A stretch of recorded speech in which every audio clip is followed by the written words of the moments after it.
My name is Maria Marsh. I'm the Wildfire Prevention Specialist with Truckee Fire. I'm excited to welcome everybody to, this is only our second ever Truckee Fire's Firewise Virtual Office Hours. Just a quick reminder, this meeting is being recorded and will be posted online. To be honest, don't know what of my screen share gets posted. So if you don't want to have your beautiful, handsome face on our YouTube channel, then you can go ahead and turn off your camera. And before we get started, I want to take a quick informal poll and at the same time make sure that everybody knows what buttons to use to participate on their screens, and also make sure that I'm not just talking to myself.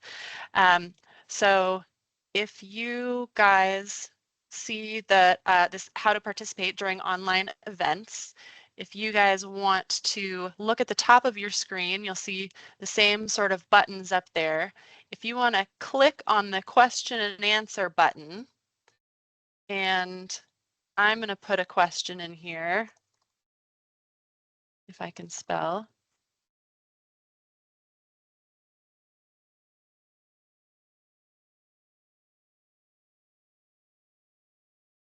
So I've just put in a question, what neighborhood do you live in?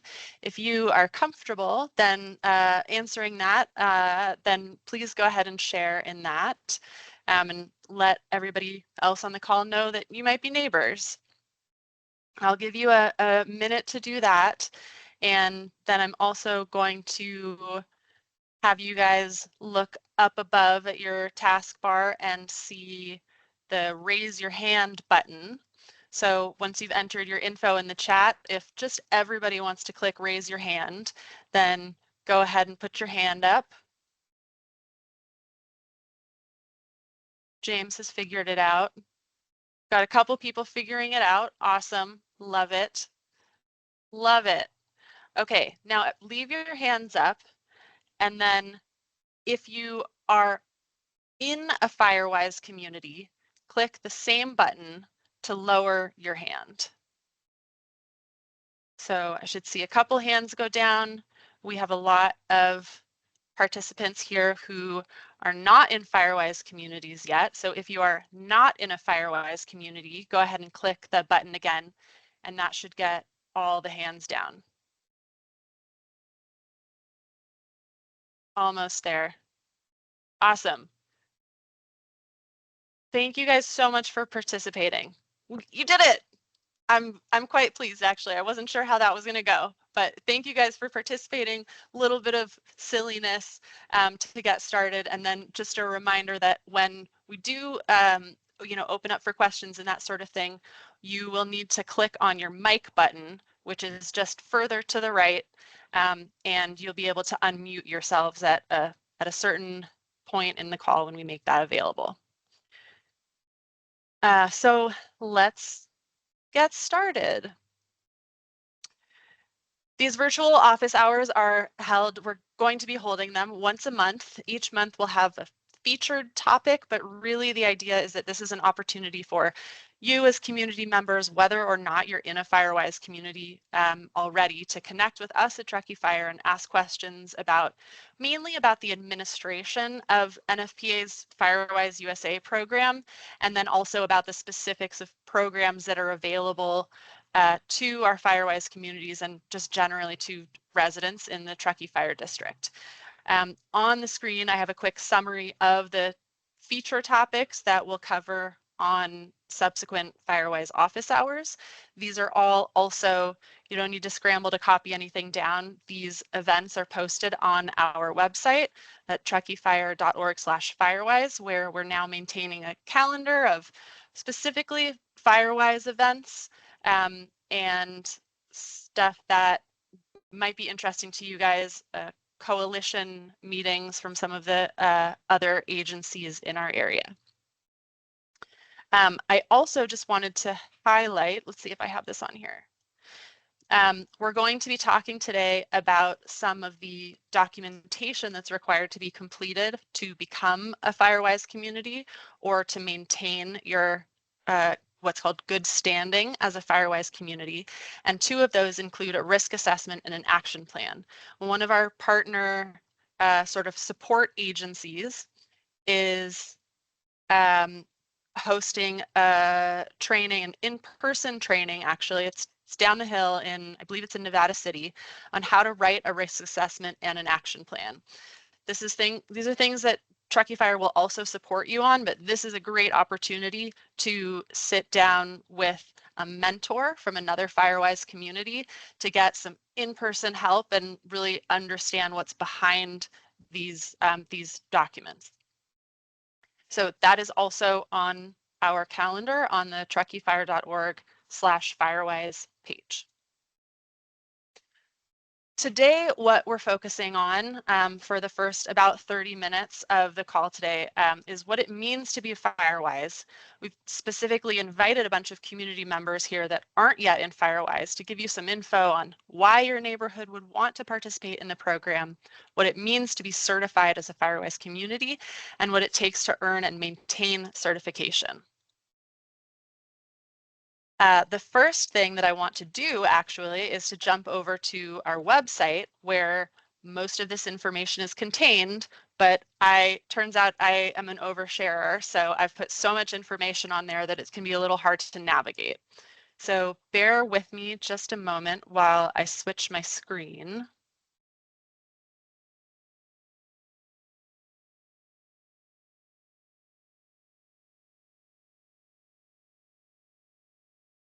And now you all should be able to see my Firewise screen here. Give me 1 second. So to answer sort of the very first question, what is Firewise? We have a bunch of FAQ on the side of the page here that are sort of mostly the questions that we get from people that aren't in a Firewise community or are sort of skeptical about being in a Firewise community. And the first thing that I want to share is that Firewise is it's a program that provides a framework to help neighbors get organized and to take action to increase the wildfire resilience of their neighborhood. It's a completely voluntary program, and that applies to becoming a Firewise community or even once you're in a recognized Firewise community. Participation in those efforts is completely voluntary. So being in a Firewise community doesn't mean that you are, organizing into an HOA, into a homeowners association type structure.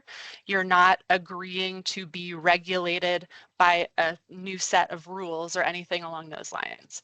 It doesn't grant anyone access to your property or information about your property. It's not a government program. Even though there are government agencies as well as nonprofits and coalitions of volunteers that support both the administration of it and sort of the implementation of it within your community, it in and of itself is not a government program. The program is administered by an organization called NFPA, the National Fire Prevention Association. The Firewise USA program is really a very small part of what that association does. They're well known mostly for establishing building safety codes and standards, providing training and professional certifications in fire and life safety across various industries. So those I would say are sort of the primary questions and sort of hesitations that we hear from people that are learning first about Firewise as a neighborhood program. So hopefully I've given you a couple of things to sort of answer those first couple of questions that you will probably get from your neighbors when you go to them with so much enthusiasm after this call and want to tell them all about Firewise. I'm going to bear with me while I switch back into my other screen here.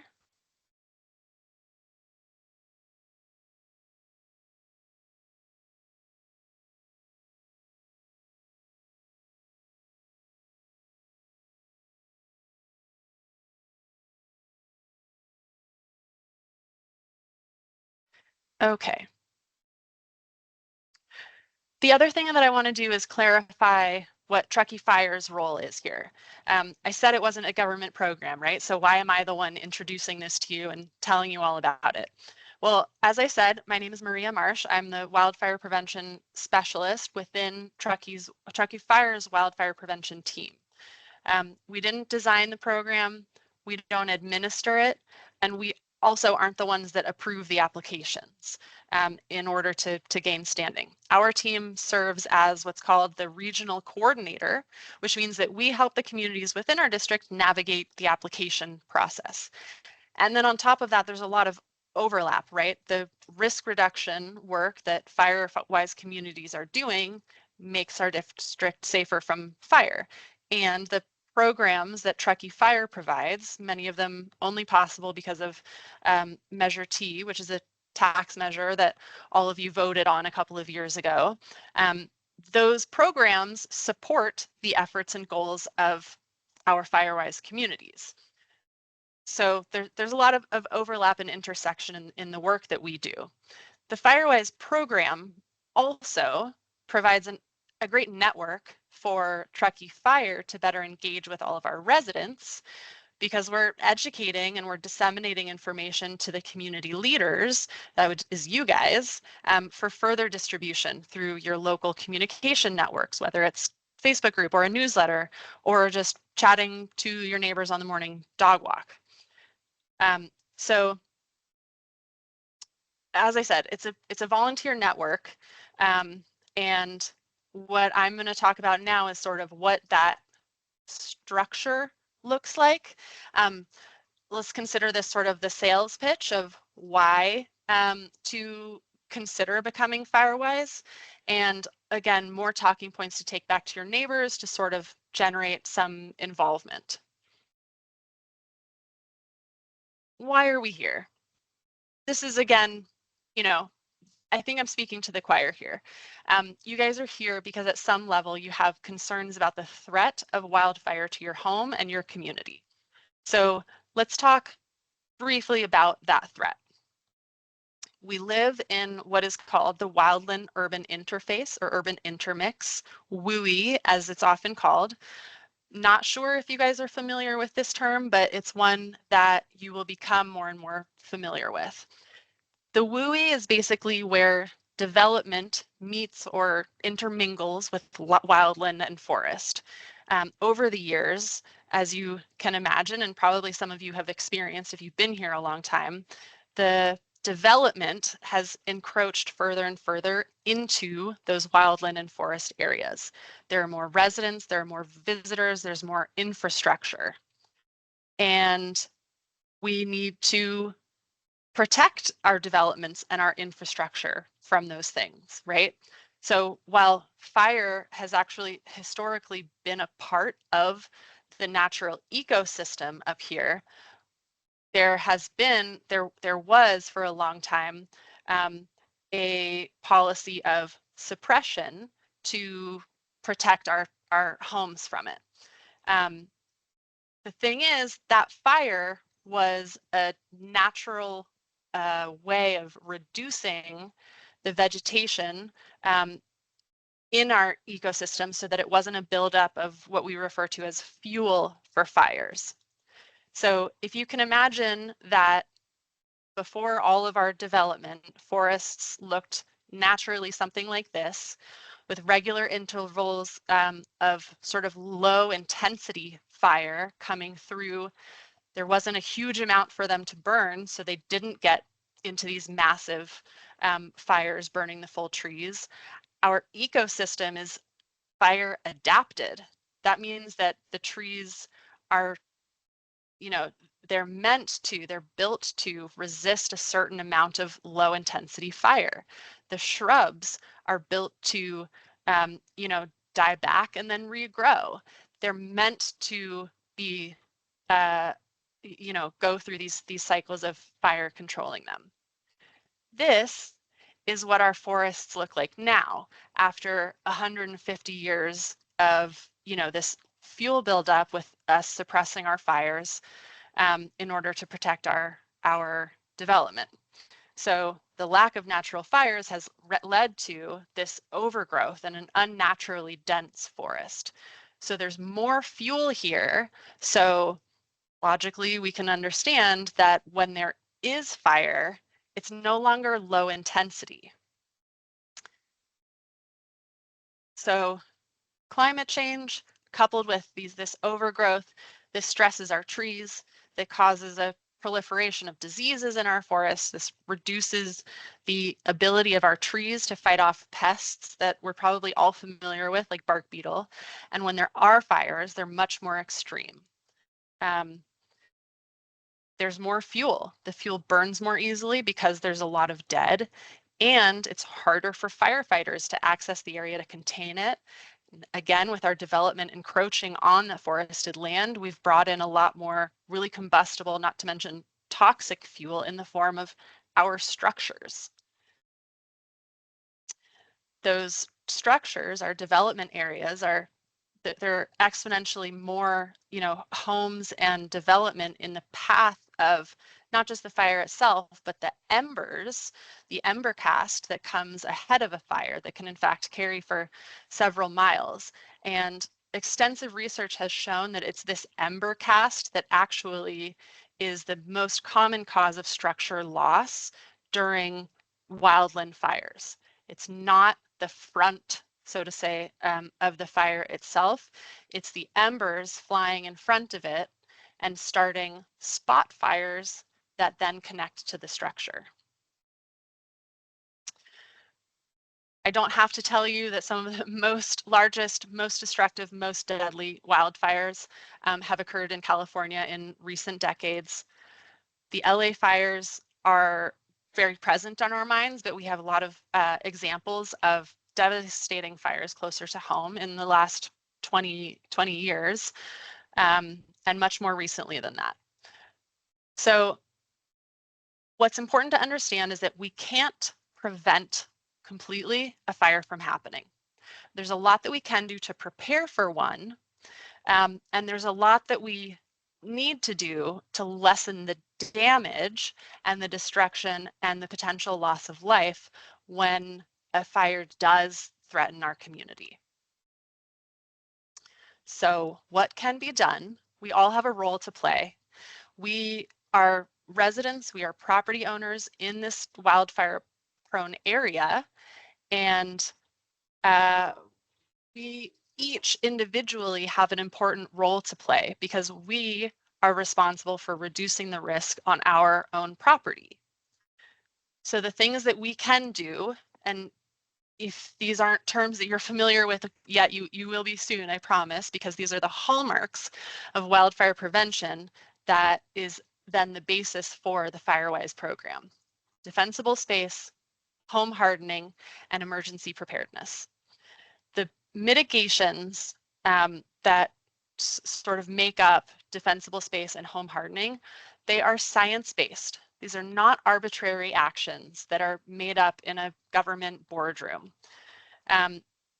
Evidence shows that limiting the amount of flammable vegetation, choosing fire-resistant building materials and construction techniques, and performing periodic maintenance on both of those things, we can better prepare our homes to withstand those embers and minimize the likelihood of flames or surface fires touching the homes or the attachments.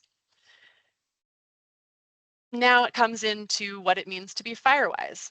It's important each of us can do work on our individual properties, but fire does not know boundaries. It's important for us to work together, to communicate, and to hopefully ensure that we're having a larger effect, that our whole community is safer because of the work that each of us is motivated and supported in doing on our own properties. The Firewise program was developed with the understanding that people might want to do something, but they don't know what or how. And fire districts, fire services are limited in our capacity to either require or to enforce activity on private properties. So the program is structured as a way for the fire services and sort of the subject matter experts to educate residents, resident leaders, and committee members of the Firewise communities to help further, educate and sort of bring into the fold their neighbors to help them take ownership of the risks and to create a path for them to do these practical steps to reduce the individual and collective risk. So what I want to stress is that the framework includes a set of criteria, so to speak, for recognition. What it's not doing is measuring how compliant your community is. Being a Firewise community means that your community acknowledges the risk that it faces and that on the community level is committed to continuously working to reduce the risk and to motivate our community for continued engagement and impact.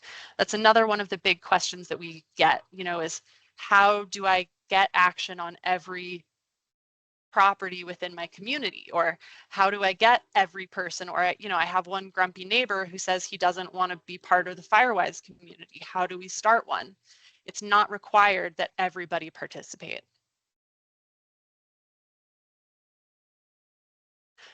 So, I'm actually going to stop there really quickly and let's see if this works. If anybody wants to put a hand up, has a question, and we'll see if I can manage to unmute you. Actually, I think you all might be unmuted. Anybody have questions? Want to put a hand up? All right, I will keep going. That was probably the preaching to the choir part. Dick has a question or is waving at me. Dick, if you are able to click on your mic and unmute yourself, I welcome you to say hello and ask your question. Yeah, I'm just wondering from your point of view, since this is entirely a voluntary program, what is the carrot and the stick that will motivate more people to become involved? Such a great question.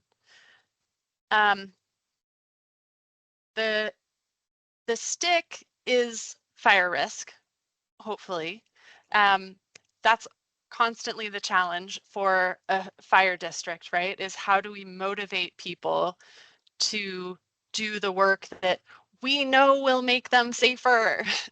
Sometimes even they know it will make them safer, but how do they prioritize doing it? And I think part of the idea with the Firewise program is that it's lowering the bar for doing the work to make it feel more accessible. So then you're at least starting with the people who want to do the work, but just don't know how, or want to do the work, but haven't organized themselves to get it done. And the Firewise program helps the community create opportunities for that and also bring resources to the community and really educate people about the resources that are already there, a lot of which are the programs that Truckee Fire provides, and I'll talk about what those programs are. So that's a really excellent question, and one of our existing Firewise leaders, Heather, is raising her hand, and maybe she has a quick answer to that. Heather, if you want to go ahead and unmute yourself. Thanks, Maria. So everything Maria said, plus the fact is that everybody cares about insurance. And in California, there is recognition that is required for Firewise certification. And also Truckee is a special certified risk reduced area. It's not a lot of reduction, but it's the beginning of a path that we're seeing where insurance companies are asking these questions related to the home hardening and the defensible space of your home, and then they're pricing accordingly. So this is self-preservation it's the right thing to do. We always hope that people have those notifications, but there's also a financial one as well. Yeah, thank you so much, Heather. That's a great point. Yes, one of the first carrots that we dangle in front of people is that California Department of Insurance has required that insurers consider a list of factors when they're determining rates and underwriting. Being in a Firewise community is one of those factors. So it varies what actual amount the discount would be, but we have heard of many residents within our district that are now getting a discount on their for being in a Firewise community. James, you had a hand up. Was there something you wanted to add to that? Go ahead and unmute yourself. Yeah, thanks, Maria. I'll add also as one of those things that the insurance industry is having to evaluate when making rate decisions. Not only the Firewise community, but also being a fire risk reduction community on the California Board of Forestry's list. And so both the town of Truckee and the Truckee Fire Protection District are on that list. And so, you know, how that translates, whether both of these together actually looks like on insurance, you know, that's really hard to put a finger on, but it is, you know, the more and more things that you can do to help provide an argument to your insurance company, whether it's a rate reduction or maintaining insurance, the better. So I would just say that, you know, just adding this to their toolbox is really strongly recommended. 100%. Thank you so much for adding that in there. And I will share a couple things on the screen and also links for how to access the information that James and Heather both mentioned about the fire risk reduction community list. I'm going to move on into some of the details about achieving recognition, and we can circle up more on conversation about what it looks like to motivate your community members in the process of becoming or participating in your Firewise community activities. So at the very highest level, achieving recognition as a Firewise community is getting organized, meaning forming a board or committee comprised of residents or stakeholders, determining what your boundaries are, conducting in conjunction with Truckee Fire a wildfire risk assessment, making a plan that's looking 3 years out with goals to implement within your community, doing the actual work.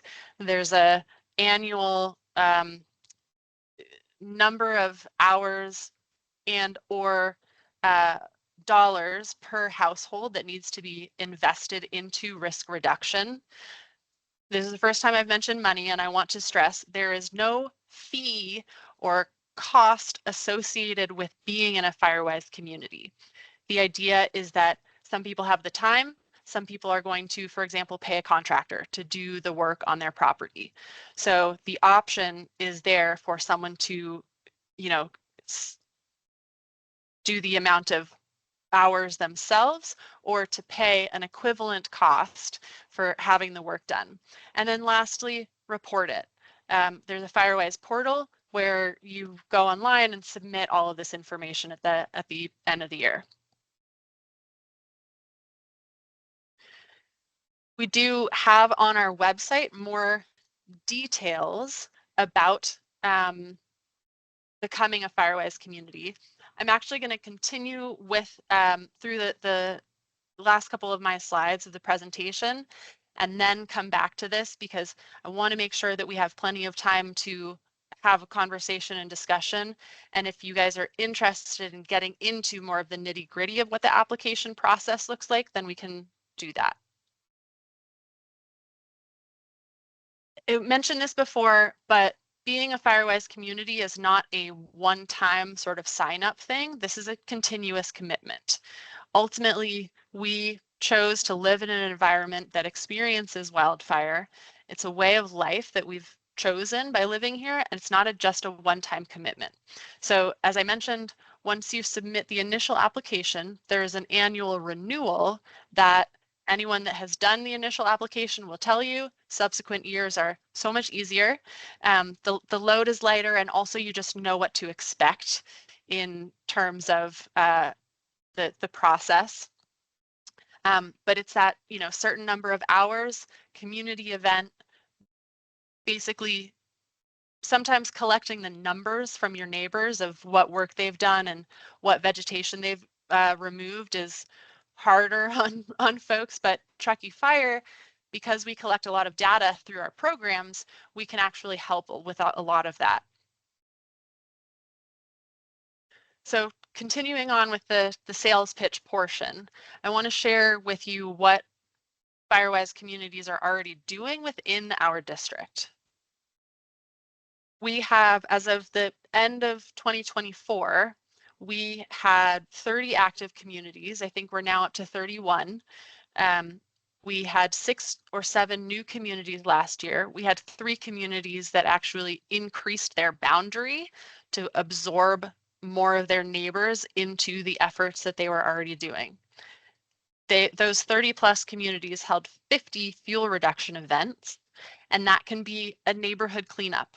For some people, it's, you know, a couple of neighbors with, you know, a ladder and a chainsaw that help around the neighborhood, or it's a more organized thing where you've used the Truckee Fire Rebate Program to rent a 30-yard dumpster, and everybody is doing cleanup and bringing material to be disposed of.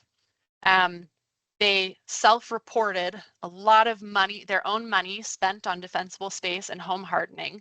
Again, this is what they're reporting that they're doing. They're encouraged to do these programs. They're not paying this money to, you know, Firewise or to be in Firewise. This is money that they're spending on improving their own property. 66,000 hours spent on risk reduction and 66,000 plus cubic yards of vegetation removed. And this is what it looks like on a neighborhood level. These are photos from some of the community work days last year. Some of these are from Plavada, some of them are Floriston. You guys can see these big numbers from the last screen. They're literally going bucket by bucket, wheelbarrow by wheelbarrow of branches, pine needles, shrubs. So this is really on the ground work. This is attainable. If these residents can do it, I have 100% confidence that your neighborhoods can do this as well. So you guys are all motivated, you're excited. What do we do next? Paperwork. Just kidding. Well, sort of. The next steps is to talk to your neighbors, form a committee, and it really doesn't need to be that formal. It's getting a couple people who are willing to, you know, meet together, work on those couple documents that I described, and figure out how you want to go about engaging with the rest of the neighborhood. You guys are going to determine what you want your community name to be and the physical boundaries of your community. And you guys saw in my announcement for the event that 85% of our residential structures are already in Firewise communities. So a lot of your communities are sort of pockets within a broader area that is already Firewise. So for some of you, it might be pretty well defined what that neighborhood is going to be. For others, there might be some flexibility. For example, the downtown area has a lot of pocket neighborhoods, but we might sort of have bigger goals for you to look bigger, and part of the goals of the community can be engagement with those other neighborhoods. I would encourage you to come to an Eastern Regional Firewise Coalition meeting. The Eastern Regional Firewise Coalition is a forum. Basically, it's an opportunity for Firewise leaders and just Firewise community members to come together, really to tell us what to do as a voice for the existing Firewise communities to tell us how to better serve you guys, and also to provide opportunities, you know, basically to, what's the word? Use sort of scalability. They will host a speaker, and all of the Firewise communities can invite their members to participate in that. You could also, if you have community members that are interested in participating but still have a lot of questions, we're probably going to do a similar Firewise office hours next month. So you can have them participate as well and sort of get the intel straight from my mouth before you guys get started. You can also start looking at the actual organization, hold a Wildfire Preparedness Day event. NFPA, which is the organization that administers the Firewise program, also sponsors or declares a Wildfire Community Preparedness Day the first Saturday in May. So the time is perfect. That's another resource that I'll share with you guys. They provide some resources to have ideas about how to engage your neighbors, and basically it sounds bigger than it is. If you get a couple of neighbors, you know, Joe to the left and Mary to the right, and you all say, okay, on Saturday, May 6th, I'm going to get my loppers out, I'm going to get my rake out, and I'm going to start filling my green waste bins. That's a wildfire preparedness event. And if you're starting those things now, those can count when we actually do the application for your Firewise recognition. So when we talk about the steps to, you know, get involved, let me see, where'd that slide go? These things don't have to happen in order. Some of the more sort of official stuff is going to, you know, it makes sense to do the risk assessment before you make your action plan, because that's going to drive what a lot of it is. But start counting now. Start thinking about, how many hours am I spending raking pine needles every year? What sort of form might I use to collect that information from my neighbors? Or just start keeping track. Tell people to start keeping track of how much time they're spending on that stuff, because you can add it all up. There's not like a first you have to complete the paperwork and then you can start counting. All this work that you're doing, that a lot of you and your neighbors are probably already doing, counts towards the commitment requirement. Let's see what else I have in here. Wildfire Preparedness Day. I'm going to show you guys a link for that, and the Media Hub, which is on our Facebook, not our Facebook, on our website. I'll show you guys where that is, and it's just a bunch more resources for information you might share with your neighbors and with your community members to get them engaged. Let me show you guys that quickly, and then we'll open up for more discussion.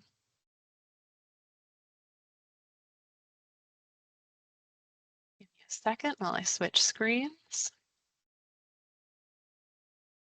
Okay, so I'm just going to give you a quick sort of navigation around a lot of the information we have available on our Firewise page. This first landing page is intended for people that are like, what is Firewise? Am I in a Firewise community? Oh, my insurance provider just asked me about Firewise. So we have an FAQ. We have our Firewise meetings and events. And then up here on the right, we have a link to our Firewise Leader Hub. So this is for aspiring or current Firewise leaders. And this is going to take you into more of like an administrative perspective on Firewise. The questions are more the ones that you guys are going to be asking as you're getting started. Do I need to raise money? Do I need to have every property owner sign on?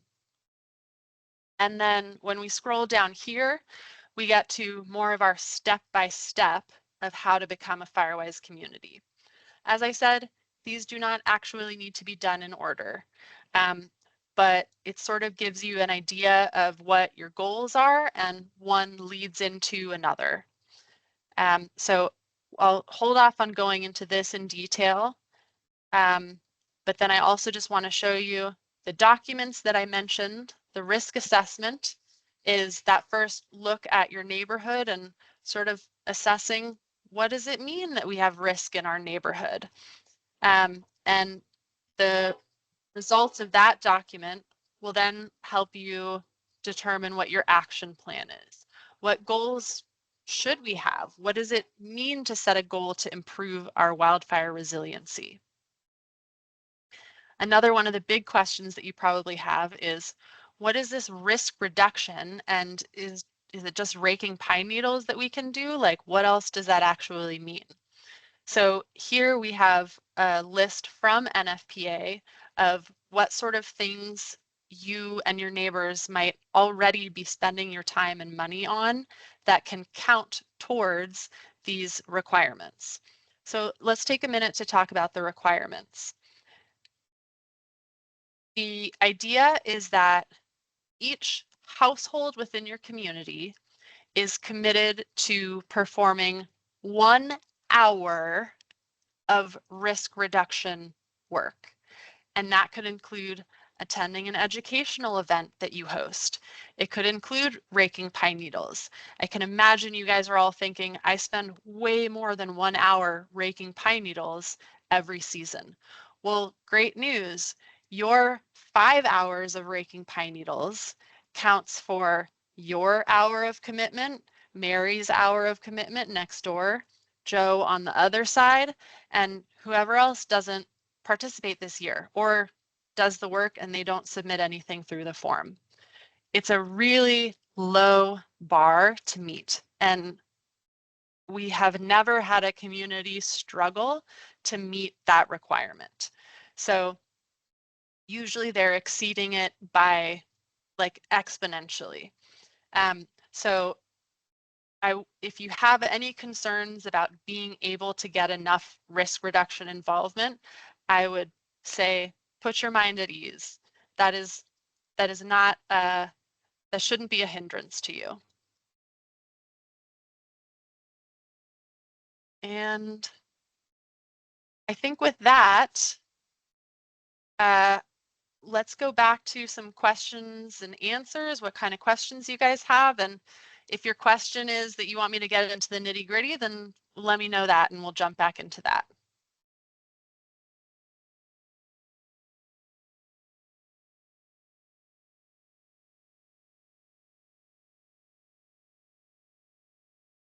James, you still have a hand up. Is it a question or residual? Yeah, question. So Awesome. Sorry if you already covered this, but for the committee, you probably already mentioned it. But is there a size requirement on like the number of people? Could be 1, 2? What does that look like? Excellent question, and I did not address it yet. I just closed my screen, but now, so I'm getting really good at this. So next time I'm going to be like breezing through. When we go to forming a committee, ideally, you're looking at like 3 to 5 people on your committee. It depends how much free time you have and can commit to the effort.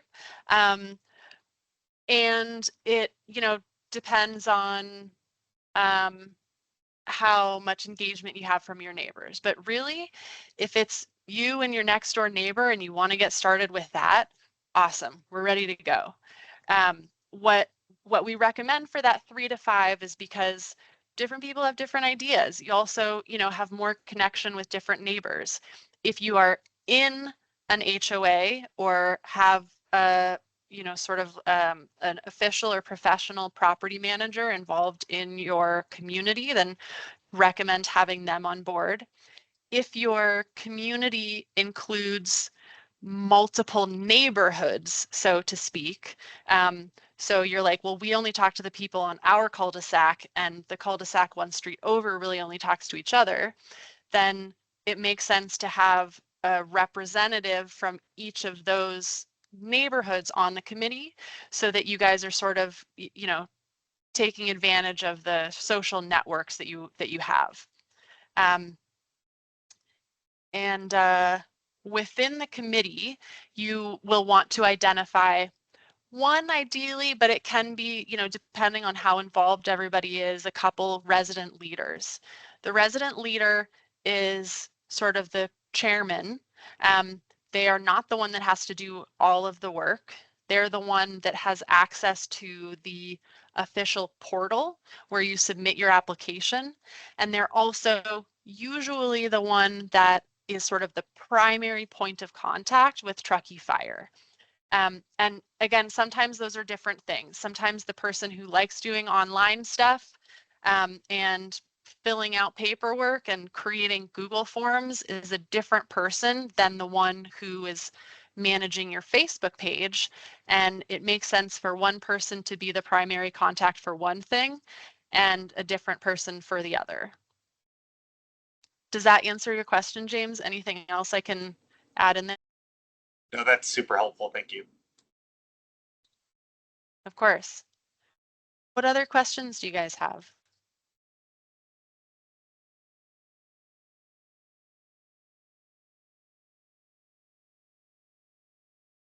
All right, I'm going to keep talking. If somebody has a question, go ahead and put your hand up, and I think I will be able to see it when it goes up. And I'm going to talk through what the next couple of steps are. I have us scheduled to go to 4:30, I think. If we wrap up at 4, then that's, fine as well. I'm not committed to keeping you guys here for the full time. We talked about forming a committee. Once you have a committee formed, basically a couple people who are committed to getting you launched, you want to define the boundaries. Talked about that a little bit, that we have some desire to fill in the gaps a little bit.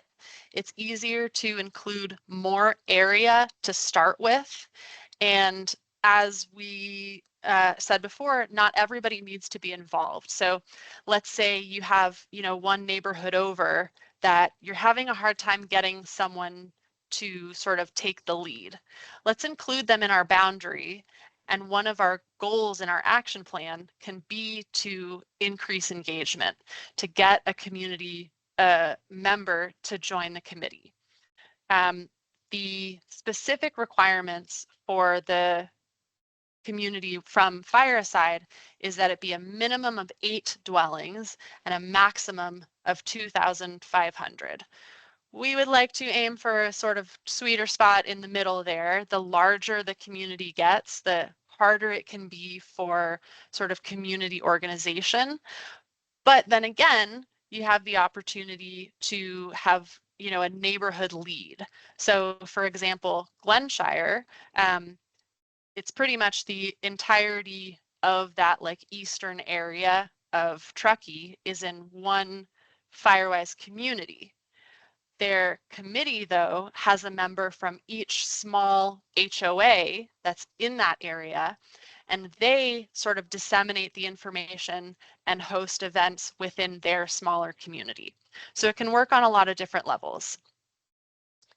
Once you have that, an idea for your boundaries and a couple committed people, reach out to us, and that's really when we'll start sort of the more formal steps of the process. That wildfire risk assessment that I mentioned, there's a specific document called the risk assessment, and I will sort of talk interchangeably about our risk assessment walk and the document. Truckee Fire will, plans to meet with the committee members, walk through the neighborhood, talk about what your specific concerns are within your neighborhood, and also let you know what the fire district sees as, potential concerns for your neighborhood. We then work collaboratively to put that into the risk assessment document. And that then gives you guys really the information to move on to the action plan.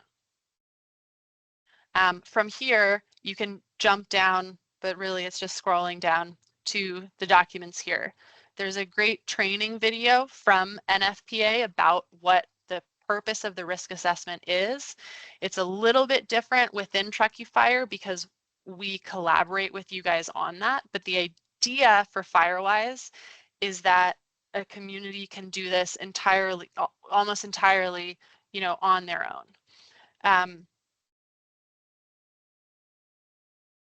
Developing the action plan. The action plan is taking the recommendations that we've put together in the risk assessment and creating a set of goals broken down by over 3 years, the next 3 years. The first year that you're doing everything is considered year 0. So you're going to be making goals for the next 3 years of how you're going to incrementally move towards completion of those goals. The truth is, we're never accomplishing 100%, right? The goals are not 100% compliance on all properties. We're talking about, you know, year 1, hosting an event that has 20% community participation, as an example. And year 2, having greater participation. Year 3, having even greater participation. These are goals that you guys are setting for yourselves based on what you think is reasonable, and then, you know, also what you feel like you can accomplish. The good news is you are your own best critics, and no one's actually grading you on whether or not you fulfilled those goals. The commitment that you've made by creating the action plan is to yourselves and your community.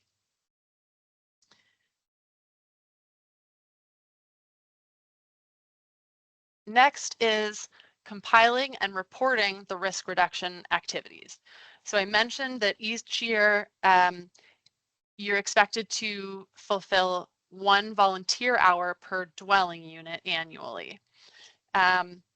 So if your site has 100 houses, you're committed to fulfilling 100 hours of risk reduction activities. I'm going to jump into, let's see, which one was it? Here we go. Time and expense investments. I think you guys can still see that. Can I get a head nod from, I can see Paul, James, and Vince. Okay, great, thanks. So time and expense investment examples. These are the wide range of activities that you and your neighbors could be participating in that fulfill those hours. So we're talking about everything from the time that you have met with us to do the risk assessment. You guys could count this hour that you're spending with me as an hour of education. Activities that you're conducting on your DIY stuff around your house. Attending a wildfire related educational event, which we have so many in our neighborhood, in our region, held by multiple agencies. Debris removal and maintenance on commonly owned areas, or cleaning debris at the base of a combustible fence. Again, this is stuff that you guys are already doing. It's also a great list to be like, oh yeah, I should rake the pine needles away from my wooden fence. It's a great way to sort of prompt the idea of that sort of stuff that you need to do. Expense examples, if you're going to go the side of, you know, I'm spending money on something, rental of equipment that you're using to perform any of these tasks. Dumpster rental, you know, helping bag pine needles. We don't really use bags anymore, but you get the idea. Costs for replacing sections of your wooden fence, even food and beverages for risk reduction group activities and volunteer projects. Again, so much that can count. It would be hard to not fulfill your requirement. And when we're talking about expense, I don't want you to worry too much about what the actual number equivalent is.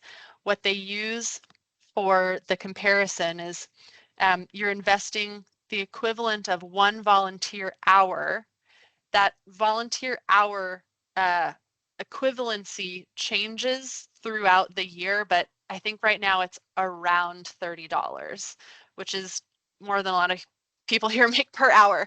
So they might choose to do the hour instead of the money. But you know, many of these things are going to check that box right away for a lot of those risk requirements. I'm going to scroll back up. So you have people in your neighborhood doing all of this work. How do you compile that information? There is a paper form that it feels a little outdated and hard to imagine that someone is still collecting paper forms and then doing a tally themselves. That's what NFPA provides, but there are also a lot of communities that are using a Google form. And for the people who are sort of in the middle that are like, I know how to fill out a Google form but not create one, we're working on getting some sort of back-end assistance so that we can have a template that you can basically copy and paste so that it's your own community's opportunity for reporting. And they're basically asking the question that is the same as how it's asked when you're reporting this on your application. How much time did you spend doing any of these activities, or how much money did you spend doing these activities? Your neighbors enter that into their whatever form. The system auto calculates it for you. And then when you're ready to submit your application, you enter those numbers into the buckets. Patty is raising her hand. She's one of our star Firewise leaders, and maybe she has a tip for this collecting information. Patty, you can go ahead and unmute yourself. You want to? I did. Can you hear me this time? Yeah. Can you hear me this time? Yay, it actually worked. Okay. So one of the things that we discovered is we did try to do the Google form at first. We just kind of looked at what other Firewise communities did, and it worked great. It really did. But one of the things that we realized when we went to do our application was the way that we were collecting the data didn't really align all that well with how we had to input the information into the application. So after we were done with that, we redid our form so that it better aligned with our actual goals. So that way we could kind of use our goals and how the application went to, so it would be a little bit easier in order to do all of the calculations to input the information into the website when we had to do our renewal, which will be coming up this year. So at the very first time out, you guys might have a whole bunch of stuff if you're using a spreadsheet or if you're using a paper form or Google form. Just tell folks we're collecting information, and you may feel like it's a lot, but it's because we're trying to get a group. We're trying to figure out how we can put together our goals and our action plan, and also what the information is that we need to submit for our application, and we will condense it, you know, afterwards. That's how we did it, and it went over pretty good with folks. And we actually learned some information that we were able to put into our action plan itself, because we did have it be, it was so detailed. I mean, it was too much, but it did help us though when we put our action plan together. That's awesome. Great tips, Patty. Thank you. We have, again, in the details here, we have the paper form that I mentioned, and then we also have an example Google form that was provided for us by one of our newer communities, North Shore Donner Lake, that shows what their form looks like and how they collect information. I haven't personally checked to see that it matches how the application collects information, but agreeing with what Patty said, it's helpful to sort of align those things so that you're helping yourself when you're answering those questions. But to Patty's point, there are the goals on your action plan. Some of them will include these risk reduction activities, and some of them are going to be things that you're not collecting or reporting anywhere specifically, like The attendance at your educational meeting, I don't think is something that you report. You report that you held an educational meeting, and it's for your own tracking and goals and efforts for growing to know how many people were there, how many came in person, how many came via Zoom, that sort of thing. And different communities approach it different ways. It doesn't need to be a goal that you're looking at percentages. If you don't want to keep track of how many people are at an event, you don't have to. If you want to look at, year over year statistics, that's something you can do. It's not required. So, again, this is a, community volunteer effort. So it should reflect your committee members' sort of interests and level of really how much time you have to put into it and what you want to get out of it, if that makes sense. I see we have, oh good, we got a couple more people piping in with their neighborhoods. And Patty, you've got your hand up still. Is that still from us chatting? Okay. The one other thing that I wanted to mention, okay, hosting your annual outreach event. This could be anything from a Zoom call where you invite everybody in your neighborhood to attend an online training where you have any number of people speaking. You could ask Truckee Fire to speak. You could ask a master gardener from Placer County to speak about what it looks like to do fire safe planting around your structure. You could have someone from the town of Truckee Office of Emergency Services speak about evacuation planning. You could have, we have so many ideas from our different community members. You could have a contractor talk about home hardening techniques or do a demonstration of how to do a certain mitigation.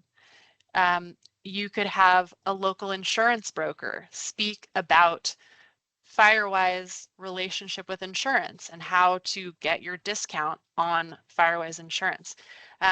There's so much that this can entail that I can't stress enough that there's so much room for adapting this to really feed what your neighbors want and to bring benefit to them, that the ask of do a couple of hours of yard work and enter that into a form ultimately feels very low compared to what they're getting out of it and what you guys are getting out of it. And then lastly, the online application, which I'm going to scroll down here again to show you. We refer to it as the portal. It is a part of NFPA's website that the resident leader will create an online account for.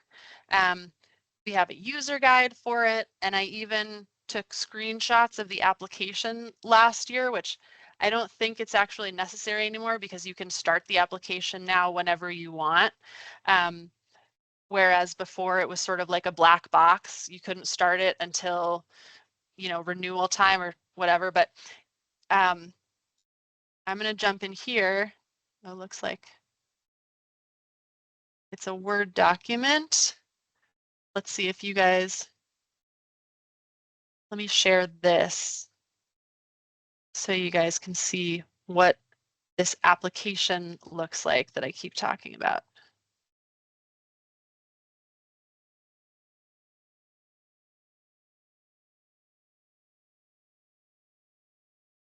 So the application includes submitting the wildfire risk assessment, which is the document that we talked about.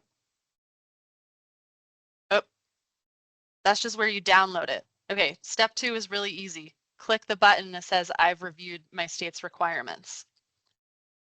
The risk assessment itself, which, when we get to the point of doing a risk assessment, we'll go into a lot more detail about what that looks like. And we're going to have a virtual office hours about it.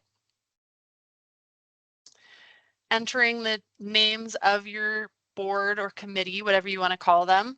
And even this part is optional. You don't have to enter their names if you don't want to. I think it's great to enter their names because it gives me a place to confirm who is on your board or committee so that I know who I should be communicating with. Submitting the action plan. We talked about this, and I'll show you guys where to find the template. Recording that educational outreach activity. Again, this is a Zoom meeting. This is a community cleanup, so many different things. And you can report multiple of them, you know, report everything that you have completed, but lots of ideas in here of what that could look like. Vegetation removal. This is one of the parts that Truckee Fire can give you guys a big boost in fulfilling the data collecting requirements. So hopefully you guys are all familiar with our curbside pickup program, where that big grapple truck comes with a claw and reaches and picks up the branches in front of your house. We collect data on that when someone reports or when someone requests that pickup.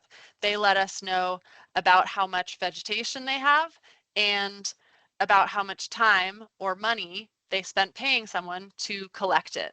So there we go. We've got data to help you guys answer those questions.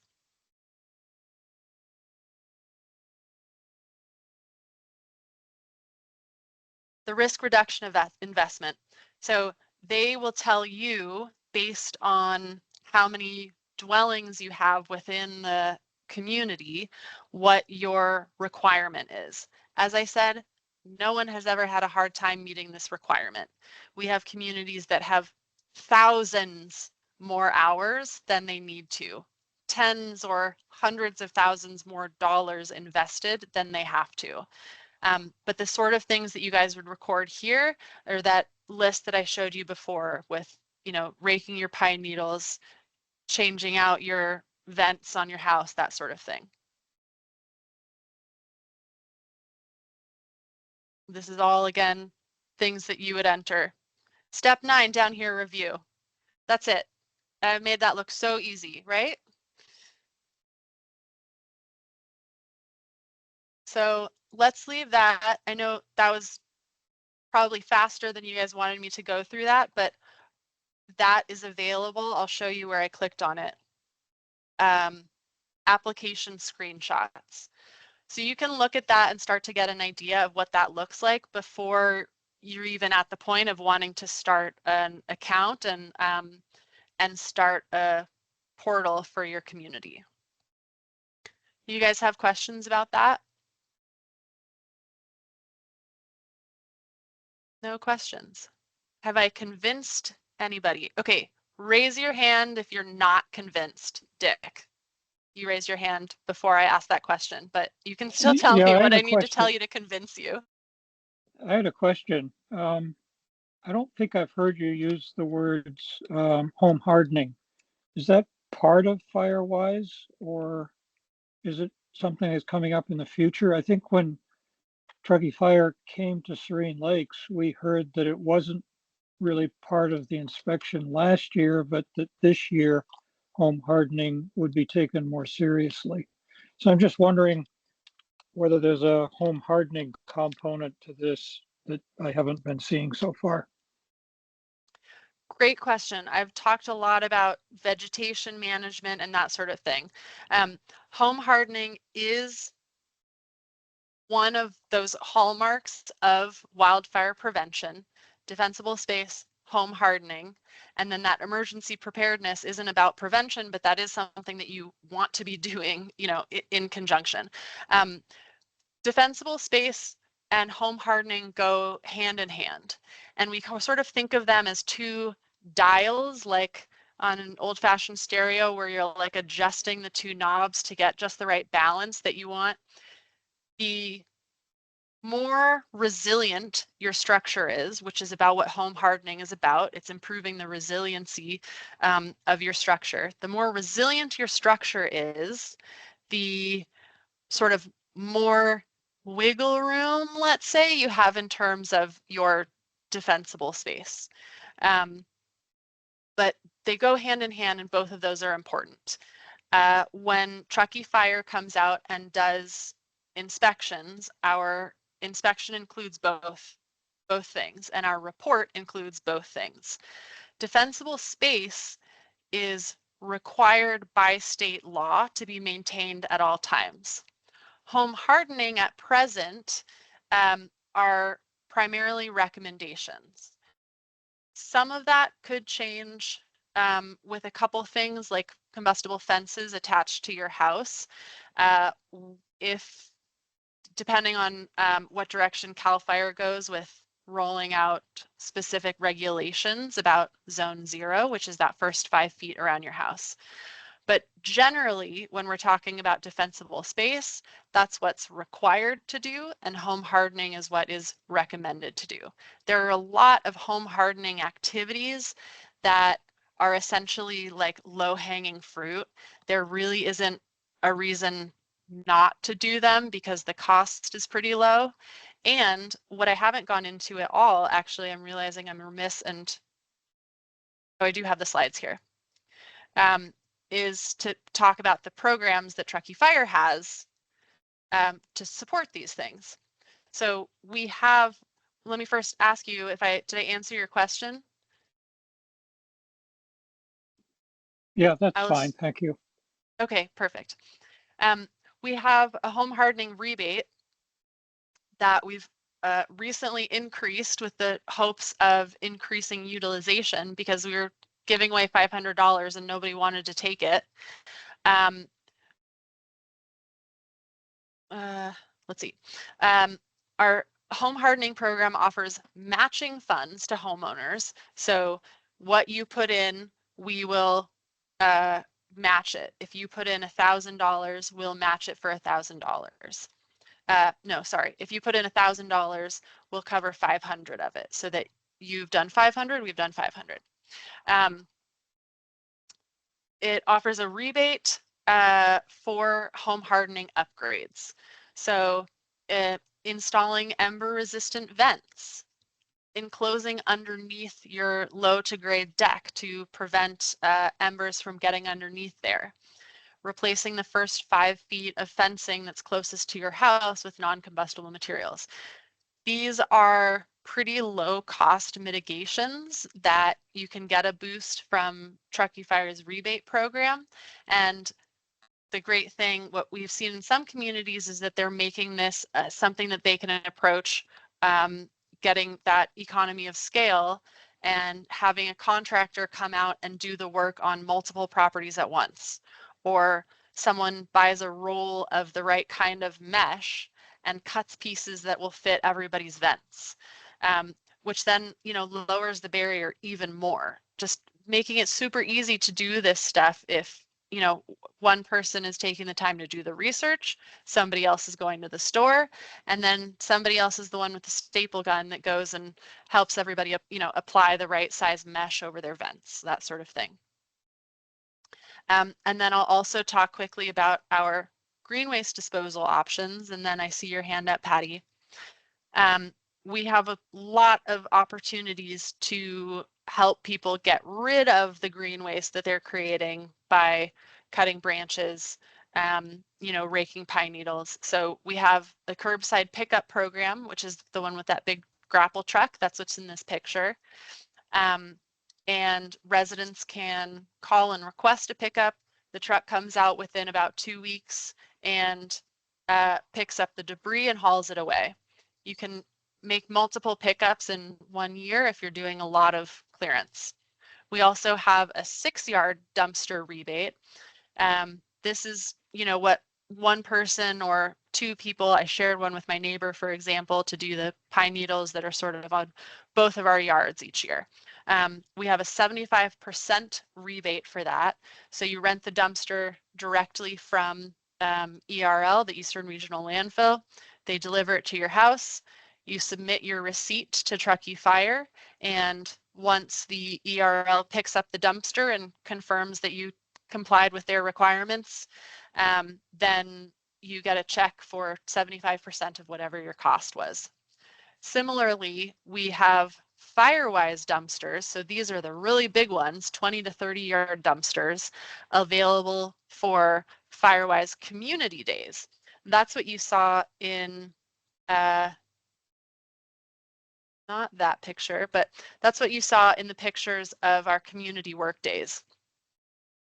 They have doors that open up.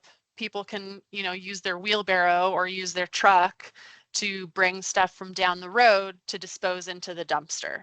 So a lot of times people are like, I can cut all these branches, but I don't have a truck. How am I going to get all of this stuff to the dump?